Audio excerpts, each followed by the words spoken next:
அனைவருக்கும் இனிய காலை வணக்கம். நான் கவிஞர் லட்சுமிபதி. ஐயா மதன் சிவாச்சாரிய வேலூர் ரொம்ப ஃபேமஸ். கோயில் கும்பாபிஷேகம்னா கூப்பிடுங்க மதனான்னுவாங்க, அந்தளவுக்கு ஃபேமஸ் ஆனவர்.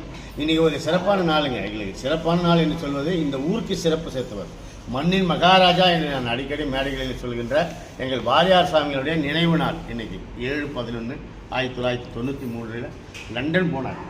அதாவது அக்டோபர் மாதமே லண்டன் போயிட்டார். நவராத்திரி விழாக்காக அவர் புக் பண்ணுறாங்க. கையில் கடைசியில் 50 ரூபா வச்சுருக்காரு.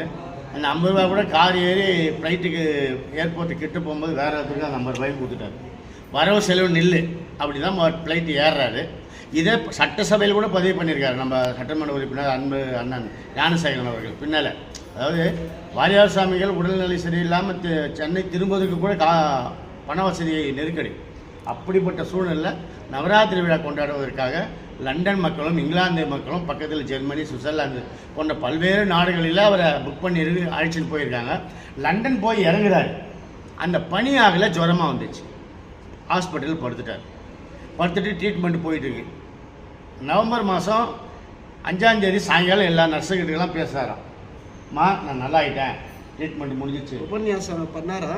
உபன்யாசம் ஆரம்பிக்கிறதுக்கு தான் போனார். அங்கே பண்ண முடியல.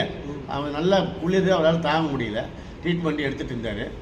5ஆம் தேதி சாயங்காலம் நர்ஸுக்கெல்லாம் கூப்பிட்டேம்மா நல்லா ஆகிடுச்சு, நான் டெய்லி ஊருக்கு போகிறேன், அடுத்த முறை நல்லா வரும்போது உங்களுக்கு எல்லாருக்கும் செயின் போடுறேன் அப்படிலாம் சொல்லியிருக்காரு, சிரிச்சிருந்துருக்காரு. அன்றைக்கி மறுநாள் ஒரு ஃப்ளைட் ஏறி அந்த என்ன நம்ம அவர் துரதிர்ஷ்டம், அவருக்கு டைரக்ட் ஃப்ளைட்டு கிடைக்கல. லண்டன் டு மெட்ராஸ் பிரேக் ஆச்சு. பிரேக் ஆன இடத்துலேருந்து திருப்பி அவர் கீழே இறக்கி சென்னை வர அந்த ஃப்ளைட்டில் ஏற்றுறதுக்கு ரொம்ப சிரமப்பட்டுக்கிறாங்க. அவரால் முடியல.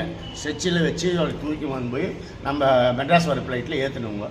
மெட்ராஸ் கிட்ட வரும்போது, அதாவது அவர் கூட பயணித்த முக்கியமான நபர்கள் சொன்ன பதிவு என்னென்னா, அவர் ஃப்ளைட்டு சென்னை இறங்குவதற்கு லேண்டிங் ஆகிறதுக்கு முன்னே ஒரு 20 நிமிஷத்துக்கு முன்னே இப்போ இவன் எங்கேப்பா வந்திருக்கிறோன்னு கேட்டாங்களா.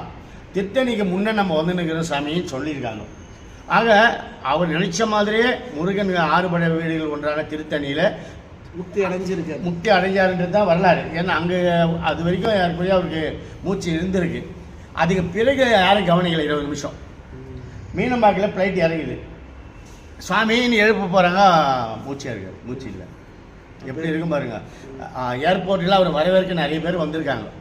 ஆனால் எல்லாரும் கடைசியில் சவத்தை தான் கீழே இறக்கிருக்காங்க. வாரியார் சாமியில் வரவேற்கனே வந்தவங்க எல்லாருமே மாலை மரியாதையோட காத்திருந்தவங்கல்ல இல்லை, முக்தி அடைஞ்சாரு தான். ஆமாம்மா, மனிதர் கிடையாது.